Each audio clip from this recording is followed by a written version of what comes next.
last opportunity to get started. Obviously, your time is precious, and so we'll make the best use of it. So number one, I want to welcome you to the Environmental Impact Report Scoping. That sounds very straightforward, right? It's going to be after you hear from some folks here. And this is about the Downtown Mixed Use Project. So I'm going to ask folks to advance the slide. That folk would be Ty. Let's hear it for Ty. Ty's awesome. Not yet, not yet. I'm going to give you advanced preview. She's awesome. So number one, we're here. The purpose for this particular meeting with you is to do a couple of things, and I'll say all three of them, which is, number one, we're going to give you some information on the process. Environmental impact reporting is super important to anything that we're going to do in terms of development, so we want to hear from you on that, but we need to help you understand what that looks like. Number two, we're going to receive some oral comments and feedback about the scope of the EIR. Again, the emphasis here is about the environmental impact reporting. I will say and offer up at this point in time that we're going to have a certain amount of time, namely an hour. We're going to figure out what that means by person in terms of who wants to speak. But we're not going to have the opportunity to respond to you. We're not going to have an opportunity to answer your questions. We're just going to ask you to offer those things up. That may not feel rewarding. I appreciate that, but we're going to actually record all of those things and find an opportunity to answer your questions, but also respond to your comments. And number three, we're going to provide you information on how, after this meeting and during this meeting, that you can provide additional comments on the scope of the EIR. I hope that's what you're all here for, and we'll look forward to doing that. So all of you should have a handout. Everybody have a handout? Raise your hand out. Let me see that you got a handout. Everybody got this? Yeah? Yeah? Okay. This one? This agenda packet? Everybody got one? Yeah, I just want to make sure. It's important information. Raise it. Tell me you got it. Awesome. Okay. So in terms of how we're going to do that tonight, in terms of those three things, are a couple of things. Number one, the agenda is not just the agenda, it has some supporting materials in it. I'd ask you and encourage you to take a look at those, and some of the staff here from the city will help you navigate those. Number two, right after me is going to be a staff presentation to help you understand what the process and orient you to it is going to look like. Number three, you're going to hear from the environmental consultant what the project description looks like, and that's what we're asking you to focus on in terms of your comments. So I will say, from my perspective, oh, by the way, I didn't tell you my name, did I? Oh, isn't that awful? My name is Kelly Parmley. It's unusual, but I'm from the Department of HR, Human Resources at the City of San Jose. I just happen to have a passion for spending a little time in community meetings and meetings in general. So I'm here to help moderate and move the conversation along. I will say one important page in your packet is this one. It's a couple of rows and some columns, 2 columns, and it actually says EIR components and some common examples. I would ask you to look at that as you're hearing the presentation around the project description and think about what do you think about what comes up for you when you think about a project scope for this in terms of the comments that you might want to offer, both written and verbal. You're going to get some information on future engagements, other opportunities where you can invite other people, and you might want to look around the room and think about other people that you might want to invite to those things to offer up comments on the whole project. And then you're going to get 2 opportunities. One is for those of you who feel courageous, who feel like you want the opportunity to speak verbally, you're going to get those. How many of you have the green speaker cards? Yep, let's see them. Got them? Got them? Everybody got them? That's your opportunity to actually say, I want to speak, right? Number 2, there are white pages of paper or for comments. Do you see the comment pages? Got those? We really, really, really, really, really want you to offer up your comments text and verbally as well. So if you look at the speaker card, the green card, everybody's got the green card if you want to speak, it would be really, really helpful to help us in the subject line have you think about your comments relative to these areas. If you were to put in the subject line, I really care about, I heard the project description, I really want to say something about this, that would be helpful in terms of organizing and structuring the 1 hour that we have for verbal comments. So the other challenge, the other opportunity that I would say is we have 1 hour for verbal comments. So we're going to get your comment cards. I want you to fill them out. I want you to think about them. I want you to put in the subject line the things that are important to you when it comes to an environmental impact report.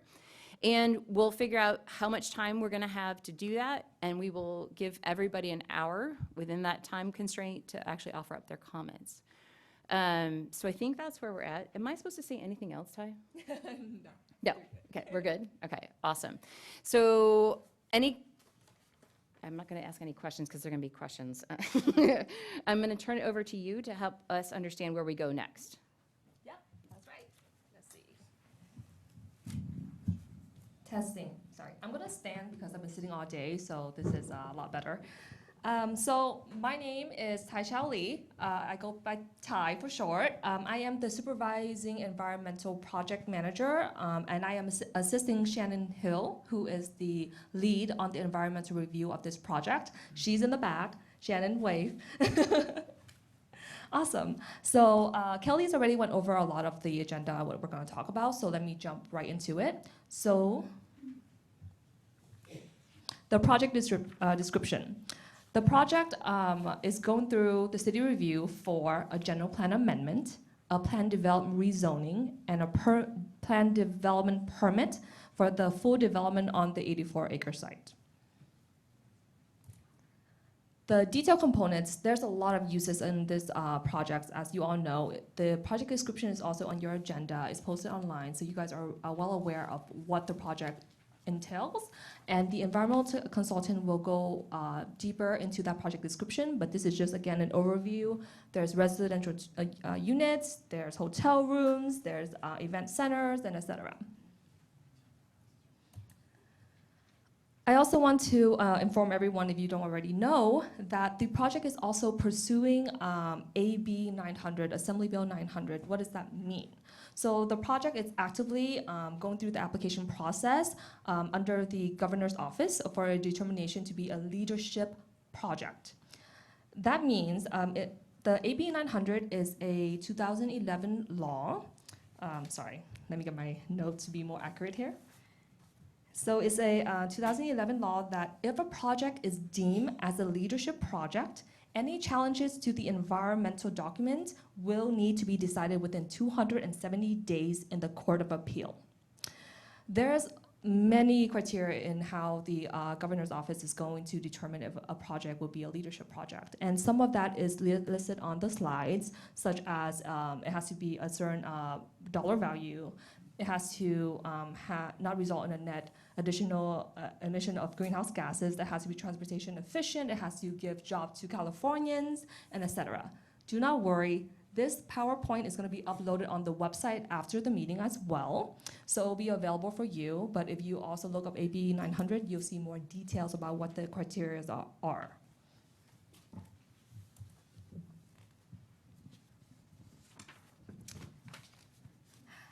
All right, let's switch gear a little bit. So you know what the project is proposing. It's going through the city for that review. Let's think about how the project would impact the environment. That's the goal of this meeting right here. Now, what does that even mean? So in California, we have a law, the California Environmental Quality Act, CEQA for short. This is a law that requires all lead agency or all cities and local agencies to identify the potential impact of a project and what it means and what it could impact on the environment, the physical surrounding. The intent of this law is to disclose information to the decision makers and to the public about what the potential environmental impact of a project is.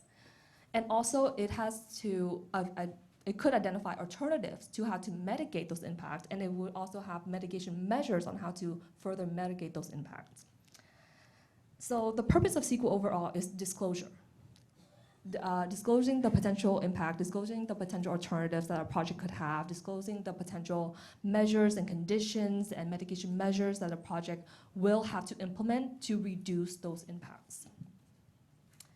For this project, an environmental impact report, or EIR, you see that on the slides, you'll hear me refer to all the time, is referred to EIR for short.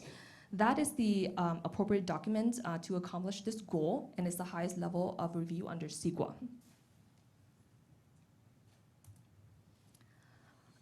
On your agenda package, there's also this page, and it's just an illustration to kind of show you the steps in the EIR review process. Right now, we're on step number 1, which is the notice of preparation. The notice of preparation, essentially, to simplify it, is the scope of the EIR. It tells the public and it informs you all what the city is planning to analyze in the EIR. And this is circulated for 30 days, and right now, I believe the deadline is the November 22nd at 5 p.m., and how to comment on this document formally with written comments is also available in your agenda. Step 2 of the EIR process is the EIR preparation.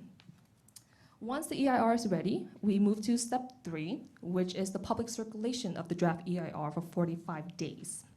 What that means is we're like, hey everybody, this is ready, it's posted, please review it, give us your comments. Step 4 will be preparing the final EIR.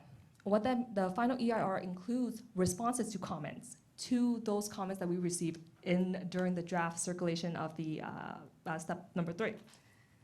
And then we move to publishing that final EIR in step 5, and then we move on to bring it to the approval for the recommendation body, and then the final decision maker in step 6 and 7. I want to take a moment to highlight that there are step 1, 3, 5, 6, and 7 are highlighted to say that opportunity for public comments and input related to the EIR. These are what the process deems as formal milestones that you would present and give your comments on the environmental impact. That does not mean that you have to wait till these milestones to give us those comments. The lead agency, the city, will accept your comments at any time about the project. You can email us, you can call us, you can send us the letter. We prefer email just because it's easier to be on record, and we can PDF it and put it into the public record.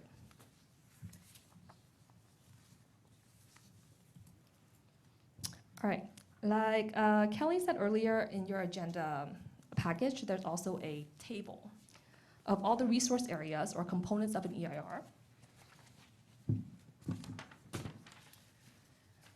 So this includes air quality, energy, transportation, noise. I'm just throwing words at you. I'm pretty sure you're all like, what does that even mean? So take a minute to think about it.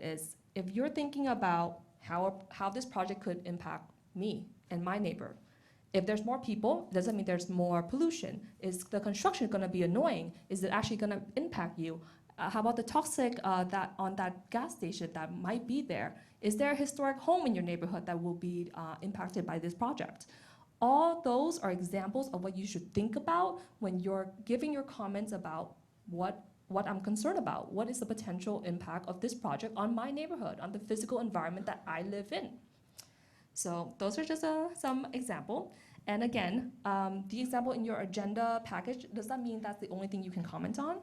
It's just we want to be able to provide you with some thoughts and what the intent of the EIR process and the environmental impacts are. And with that, I'll pass it to Heidi Roos from the Environmental Science Associates. I keep saying services. She will be presenting on the more deep dive into the project description. And she is part of the environmental consultant team that will be preparing the environmental document on behalf of the city. Thank you. Good evening, everybody. All right, well, we have a different slide show, so thank you, Ty, for introducing me, and she'll do the slides. Again, I'm Heidi Roos. I'm a director at Environmental Science Associates.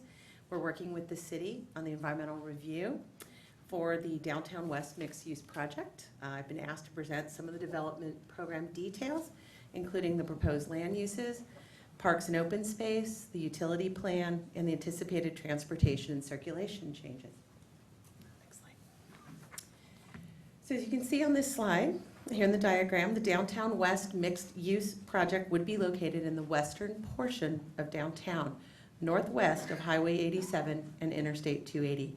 in an area which historically accommodated local light industrial and manufacturing businesses. The majority of this project site is within the Diridon Station area plan, also known as DSAP, which was adopted by the city in 2014. Sorry, I forgot about this. Who here have a speaker card that they want to submit? And does anyone have a speaker card that they want to submit? Okay, no, just want to make sure that we have planners running around trying to collect speaker cards. So if you have one, please raise it up at any time during the presentation, and we'll grab it. Okay.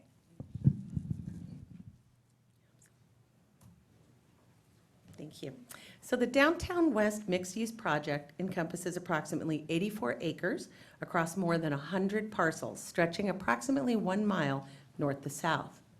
As you can see in this picture, it's a little faded, but the Diridon Station is located to the west. Thus, the site is well served by existing and future transportation infrastructure, including Caltrain, VTA, ACE, Amtrak, private buses, future BART service, and high-speed rail. The site is adjacent to natural resources such as Las Gatas Creek and Guadalupe River, and adjacent to entertainment venues and green space. Next slide. This is the exact same material that Ty showed you on the development program, and as you can see from this, the predominant proposed uses are residential and office, along with active uses, hotel, event space, and the various land uses you see here. So this slide shows the project site plan and what we are calling the northern variant there in the upper right-hand corner. I hope you can see that. Although the development program described in the prior slide would be the same under each variant, the northern variant would place a slightly different distribution of uses north of Santa Clara Street. I think you can see that in the colors there, where the office and residential are basically flipped. It is possible the variants result in different impacts. Depending on the environmental topic, these differences will be studied and presented in the EIR. Next slide.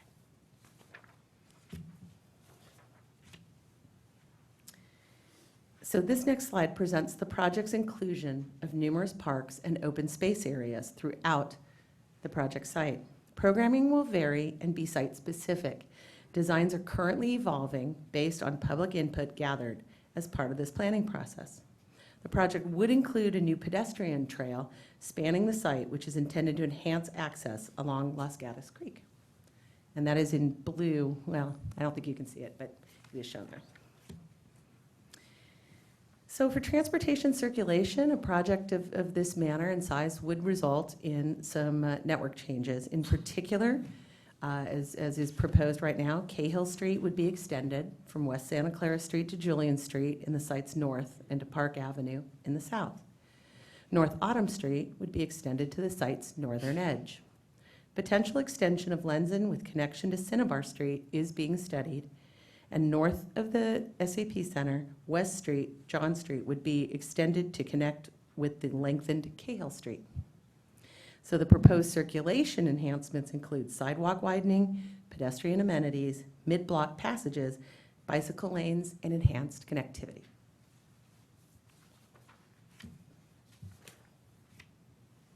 The project also proposes a district system approach to delivering water, energy, and wastewater treatment and conveyance. This would include 1 or 2 utility plants, on-site wastewater treatment plant, and associated infrastructure as listed here. The EIR will study both the benefit and impact of this approach.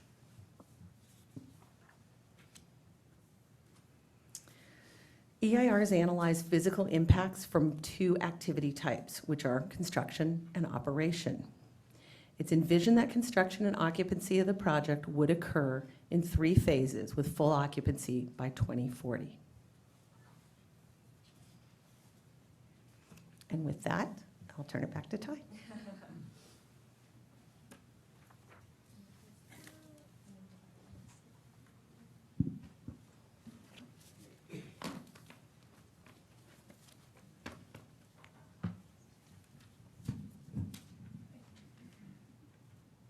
All right, thank you, Heidi. We're doing actually really good on time. I did not expect that, actually.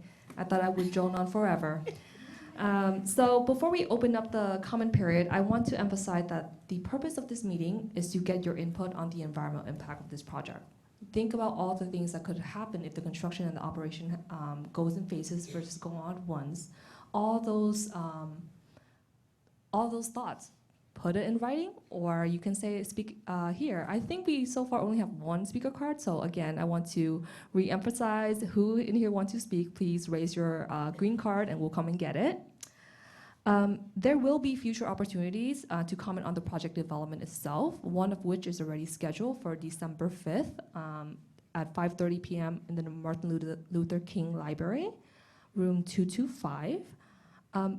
And as a reminder, if you do not wish to speak at this meeting and you just want to be here and hear everyone out, hear your neighbor out, that's fine too. But we do have comment sheets and comment cards for you to write your comment down here, submit it to staff, and this will be part of the public record and part of the EIR record. Or if you want to go home and just dwell on it and actually write an email to Shannon, that's fine too. You can even mail it in. We have her email address, we have the mailing address for City Hall. That's all on the agenda package. That's also available online on the Google website and on our EIR website. Shannon, you like emails, right? Shannon loves emails. Okay.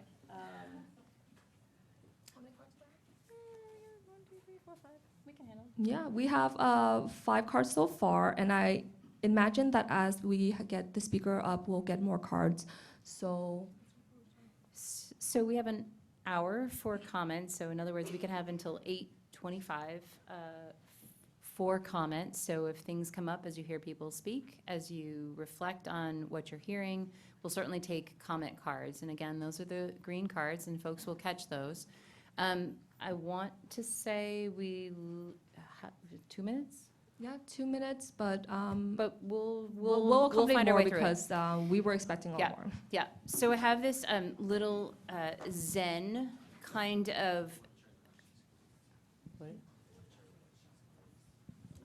If you want to turn in the comment sheet, just raise it up. If you don't want to get up, we'll have runners that get those as well. clearly we're well rehearsed here. So I have a little Zen timer, sounds like that. It's a little bit less obnoxious than something else. So if we get to the point where we actually need to use it, we will.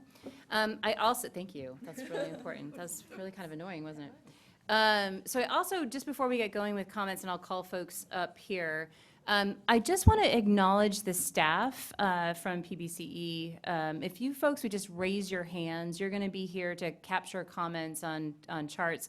All of you have taken important time to come out here to listen, to hear, and to potentially offer up comments, both verbally and written. And they have offered up their lives this evening as well. And I spent a little bit of time with them yesterday, and they're super committed and passionate folks. So I just want to acknowledge their time tonight. Robert, I will call you out to say hi from the leadership from planning, so I appreciate you being here as well. So if I get the name wrong, please be forgiving. I'm really terrible with names. So for these folks that I'm going to call out, because I'm in a little queue over here, I'm going to ask you to come up to the microphone, which is right here to the left. Can somebody kind of stand over there and like give a little wave to it? Yeah, oh, there we go. Thank you, Mary Ann. So I'm going to call up Marshall Woodmansey. I'm going to call up Liz Gonzalez. I'm going to call up Kathleen Starr to start. And let's hear from y'all. We'll give you a couple of minutes to do that. By the way, everything that is said today will actually be recorded from a court transcription person who's my new best friend. Right?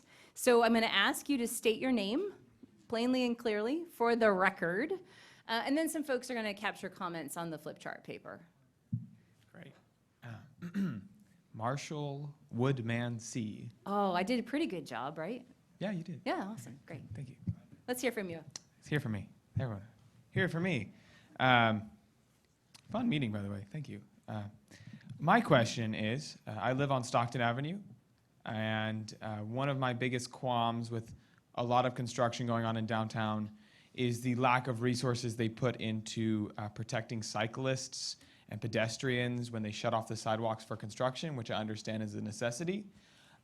In regards to the Google construction, specifically on Santa Clara, Cahill, Montgomery, how can we expect better protection of cyclists and pedestrians when you're forced to have your big equipment and your operating facilities during construction? That's an awesome question. Thank you. We're not going to answer it today, but we're going to record it for the record right here, as well as with your court transcription, and I appreciate your comment. So we got next, is it Liz Gonzalez? Yes. Liz, thank you. Hi, everyone. My name is Liz Gonzalez. I'm from East San Jose, and I work on Stockton Avenue, too. And I know you can't answer any of these questions, but I'm going to ask them anyway. Put 'em out there. If you expected a lot of people tonight, how did you do your outreach? Because there's a lot of white people here, but there's not a lot of Yep. community. Yep. There's Liz, a lot of thank you for that. Sports you- games thank you for that. tonight. Gotta know Sports where the people go. Okay. That was a super brief presentation, so it doesn't cover a lot. There's a lot of things missing. So I just have a few things to jot down that should be in this environmental impact report. Stuff around flood planning. Downtown is a flood zone, the entire downtown, and where this project would go. Why the rush to approve this? Why the rush? I know you say transparency a lot, but nothing has been transparent about this project, and saying the word transparency does not make it transparent. What about emergency access and response with the closure of streets? And then there's this thing right in the CEQA, 1531, to talk about economic and social effects to the extent that it allows under 1531, to include stuff about the opportunity zone right next to Diridon Station, because that essentially allows rich people to get richer and not pay taxes. So what would be the effects of those areas? How many jobs will be lost? What type? So that we could gain potentially 20,000 high-paying jobs for white men. Thank you, Liz. So I believe next is Kathleen. Is that right? Yes. Kathleen, welcome. Kathleen, yes. I'm over on Rhodes Court, which isn't a court, which is weird. But anyway, it looks like adding this up, we have 10,000 spaces for cars, vehicles for this project, and then it says open space, 0. And I'm just wondering, you know, like on Sunol, we've got thousands of more people coming at the end of Sunol there by Ozare, and then across this, you know, it's been vacant for 1,000 years since I was a child. And now it looks like they're gonna put another few 100,000 people there like little rabbit hutches. No open space, 0. I mean, what's up with that? I mean, we're human beings. We just don't live in our little rabbit hutches. We need to walk. We need to breathe the air. And I'm getting a little bit bent that all this is going on. Maybe I can be sympathetic with the last speaker, that everybody's getting rich and the people that have to live here are shriveled up in their little places to live and not walk. I mean, hello, we need open spaces. It says 0 right here. We're blessed with a beautiful creek running right through our town. Why isn't the whole thing a park? Just a little walkway? I mean, come on. Thank you, Kathleen. Court reporter, did you get the name? Did I do my job? Okay. So Nadia, is Nadia available? And then I have Roland, just Roland. And Nadia, I'm not going to get your last name correct. Is it Aziz? Yep. Thank you. He's a comedian. Roland. Is Aziz coming forward? And then the other one I would ask to come forward is Kathy Sutherland. Hi, Nadia Aziz with the Law Foundation of Silicon Valley. So first, I want to thank you for hosting this meeting, but I think like a lot of us have been saying throughout this process, this is a project that it's going to affect all of San Jose. And so these outreach meetings really should be happening throughout the city, especially in communities where there'll be the highest impact, like the East Side. The meeting should be accessible to people in those communities and in languages accessible to people in those communities. About the actual environmental impact report, the report really needs to look at the environmental impacts of displacement. The Law Foundation wrote a letter about the AB 900 application in opposition to the application. I think the city should look at it because we do talk about the environmental impacts that this project will have as it relates to displacement. We're already in a housing crisis. This project will lead to 20,000 high-tech jobs coming into this community. There'll be a number of low-income service worker jobs. And what happens to those service workers? Are they going to be moving further and farther away from the city? And what are the environmental impacts of moving farther and farther away from San Jose? I know this isn't a transit hub, but the environmental impact should also look at the accessibility and affordability of transit to low-income workers.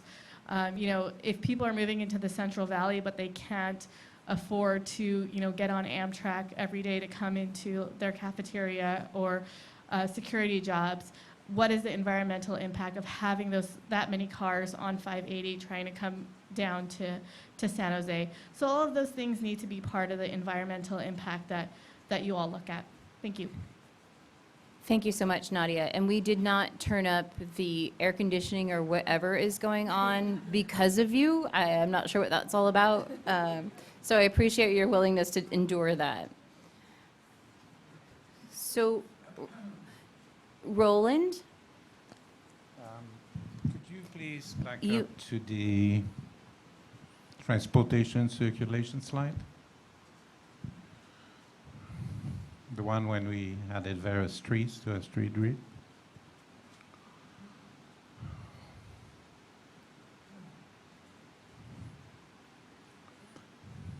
So first of all, before I go there, let me make a couple of comments about what we're doing here.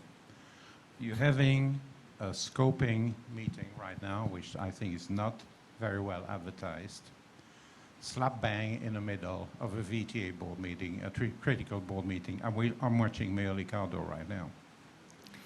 And I actually had to leave the board meeting to be here. The next thing is that your scope... So Roland, everything you're saying is super important. Could I ask you to speak into the microphone? All right. Just Is that a little better? Thank you, that's Okay. better. The And it's only next- because of this. The next thing is the scoping period is 15 days. This is unheard of. It's typically 60 or 90 days. But anyway, here are my comments. So the first thing you're going to notice there is that between the tracks and Google, there is this kind of blank space. And that supposedly is the station. It's not part of Google. And the reason for that is that Google were not invited to the party by the VTA. They didn't invite Google, they invite BART. Now, the next comment I want to make is that if you look further on the other side of Santa Clara and you go north and you follow the tracks, there is currently, as designed, you're going to cut off all the emergency vehicle access to the tracks. If anything happens to Caltrain, now that they are going to put buildings on the parking lot, there's no way for ambulances, fire, whatever, to get there. It's an issue that has to be addressed. Now, listening to Google, these new streets, we are adding 20 acres of streets in the Dearden Station area. Why are we doing this in downtown San Jose, for crying out loud? Isn't it time we move into the 21st century? Now, I'm going to be blunt here, but this square grid over there was not designed by Google. And when I find out who did this, I will be asking for their resignation, whoever these people are. Because what I'm looking at is something that probably was designed by a Russian after a bombing raid. It's that simple. And last comment I'm going to make, if anybody in this room knows what Vision 0 is, what I'm looking at here is Vision 100. Thank you. Thank you, Roland. Kathy? I wonder how VTA is getting along without Roland. So Kathy, could I just Oh, ask I'm you sorry. to just My say your name's name for our Kathy Sutherland, and I report. live in the Delmas Park neighborhood. Thank you.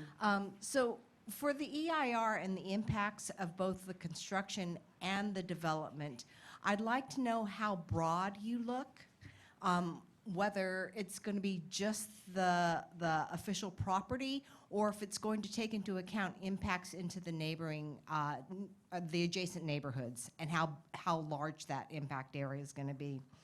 And then when you have your construction completed, it will be brand-new construction, but what I'd like to know is how the brand-new construction and the transportation for people who are using bicycles or walking will interface with the existing sidewalks that are 3 feet wide.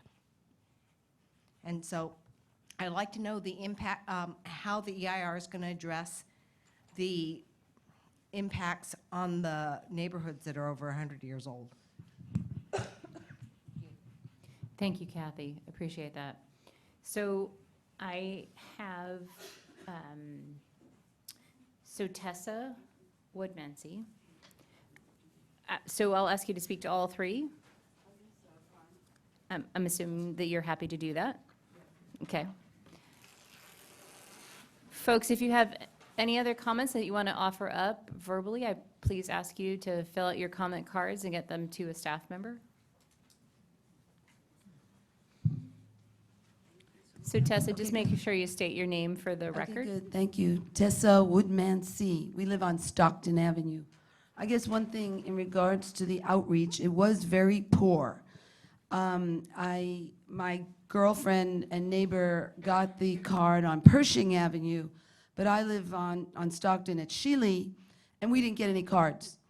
And that was wrong. If you look at it, it always looks like you gerrymander it, or you have to be aware that the area that you're counting your 1,000 feet from is very unpopulated, where you are.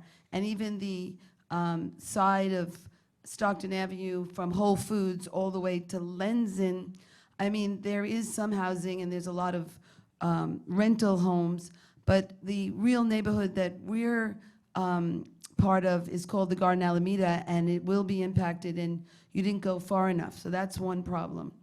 And it needs to go all the way to Taylor Street on Stockton, and then all the way down to the Alameda. That's our Garden Alameda neighborhood. The issue, of noise was one issue in regards to construction.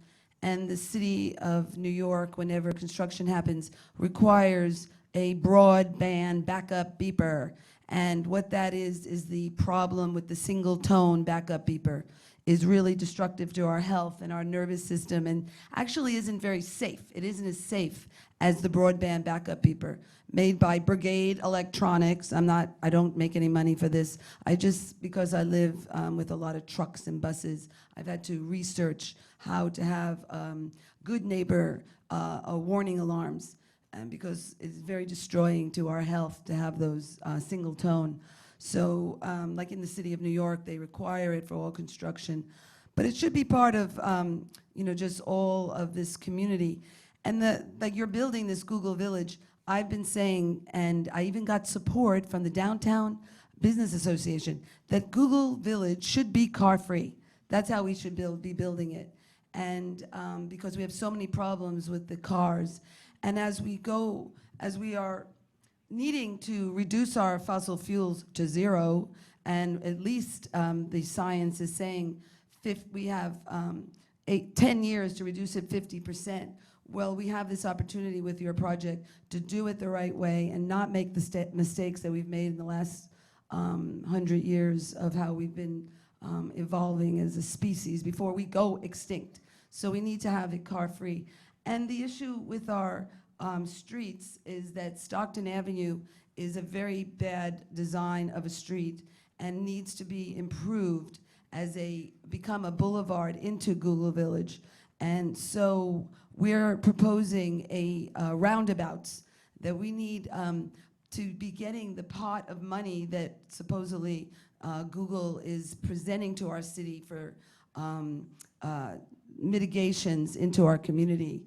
And so one of those to bring to you is Stockton Avenue, to make it, to slow the traffic down, because right now people go at 8,500 miles an hour down that street because it's so wide. And so what we need to do is slow the traffic by creating traffic circles as well as medians, because it's a large street. So that's one suggestion to traffic calming. And the other thing is Julian Street is a mess, especially the side as we go towards your project. From the Stockton going eastbound, there is not even ADA accessible. There's an old style stairs, so it's not ADA accessible. That's the American Disabilities Act. So that is not even meeting it, and so we need that repaired, as well as bicycle lane on Julian Street going eastbound from Stockton. And then there's Taylor Street that is also a mess, and it needs to be fixed and made to be walkable and pedestrian safe. On the intersection of Stockton and Taylor is a mess with a lot of free right turns and those issues. And then air quality, I guess.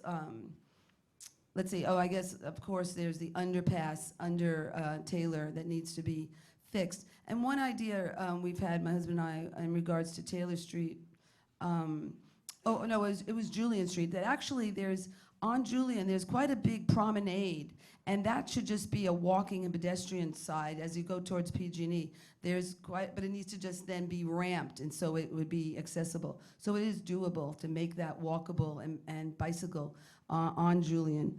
And then Taylor Street needs to be improved in terms of walkability. It needs to be more like Campbell Avenue did and make it more of a promenade where you separate the cars from the pedestrian by really creating a more infrastructure that separates, and the way they did on Campbell Avenue, to make it a promenade and separating it from the car traffic on Taylor Street as we go under the underpass.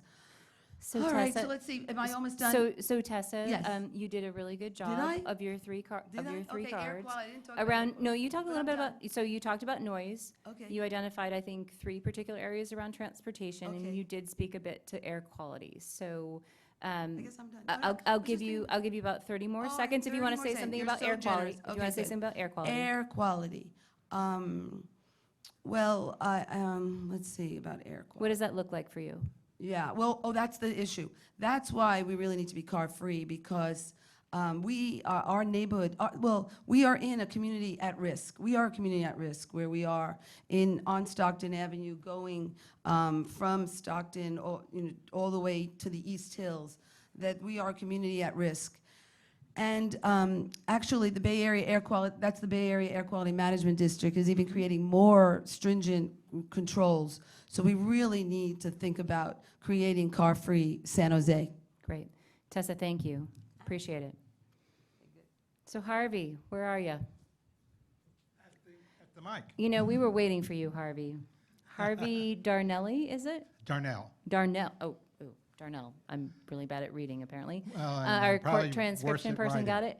I'm sorry? I'm checking at our transcription person over here, just make sure she got your name. Darnell. Thank you, Harvey. I'm going to talk about several of the issues in your. Yep. So Harvey, can I ask you to try to keep it a little bit I will. succinct? I will. I appreciate that. You know, I'm a regular here. I was on the SAG. Yes. And I've asked the question, for example, I know there will be 20,000 high-paying information technology jobs, but what is the ratio of non-information technology jobs to each of those people? How many support workers would you need? How many people will be brought into this area? And I want to make sure that the EIR reflects that as well, okay? Because that does have an issue with greenhouse gas emissions. And because you bring in lots of people who are poor and don't have good transportation, they will drive cars and create greenhouse gases. Cultural resources, I want to make sure there's a number of cultural resources. I want to make sure the EIR calls them all out. There are a lot of historic buildings in this area. I know some of them may need to be moved, but I want to make sure that that is Do you have called any out. in particular in mind? No, there's Just be mindful of them. there's a list of them that PAC SJ can give you, okay? Biologic resources, I am one of the advocates for daylighting of Los Gatos Creek.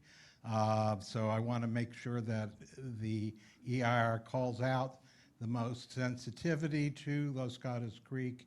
And if any of the project of the Google project touches Guadalupe River, make sure that is called out as well.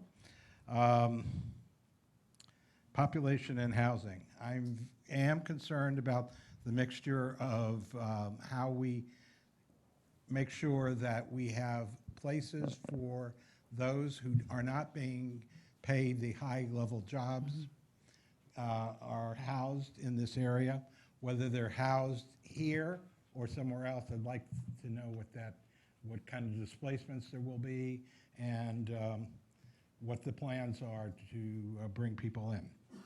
And then transportation.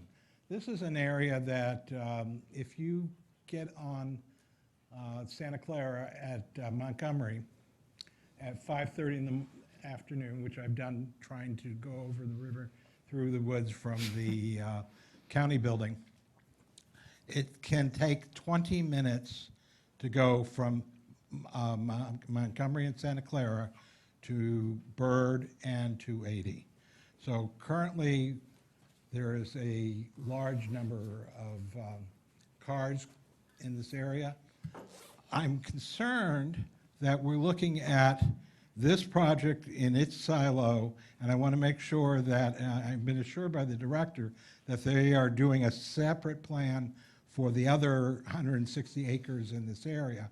But I want to make sure that we really call out the cumulative impacts of all these things that I've talked about. Harvey, thank you. Thank you. Appreciate it. No more speaker cards? It's all good. Do y'all have the white sheets?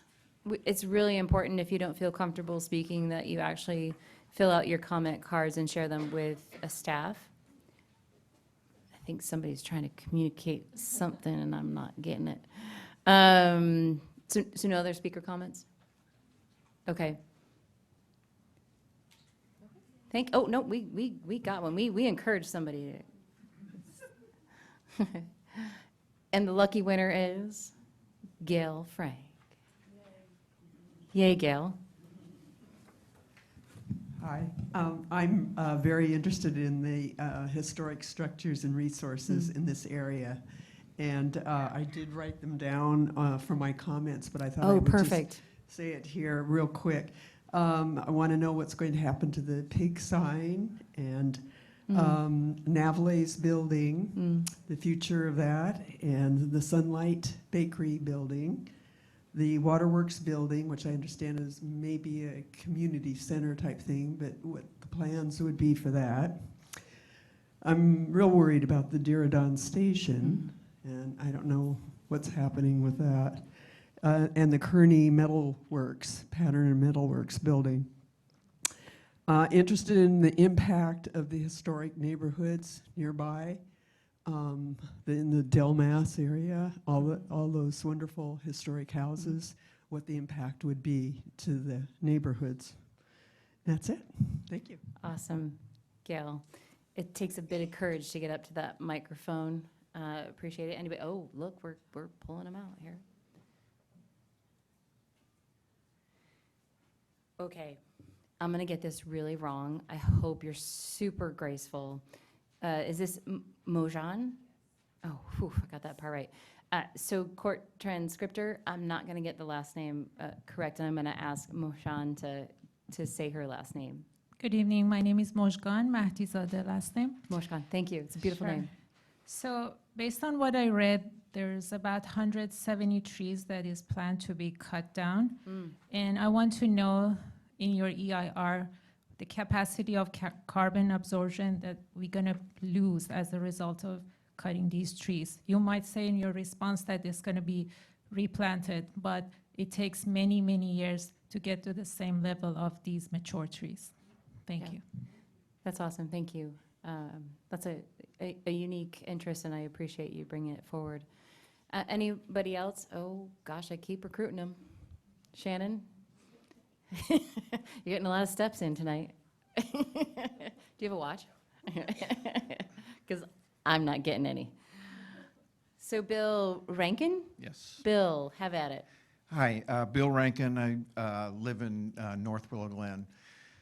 It's very important to me to see a separation of pedestrians and vehicle traffic.